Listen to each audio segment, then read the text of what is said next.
ایک شخص کو ایک عورت سے عشق ہو گیا۔ وہ ایک جادوگر کے پاس گیا کہ مجھے کوئی عمل کر دیں جس سے وہ عورت میرے قابو میں آ جائے۔ اس شخص نے کہا کہ جاؤ، پہلے 40 دن تک اللہ تعالیٰ کی نافرمانی کرو، کوئی نیک کام مت کرنا حتیٰ کہ تیرا دل سیاہ ہو جائے، پھر میرا جادو اثر کرے گا۔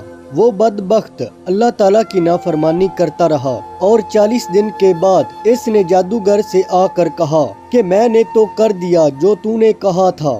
جادوگر نے عمل کیا لیکن اثر نہیں ہوا۔ وہ شخص پریشان ہو گیا۔ جادوگر نے کہا کہ سوچو، تو نے 40 دن میں کوئی نیک کام کیا ہے؟ کہنے لگا میں نے کوئی نہیں کیا۔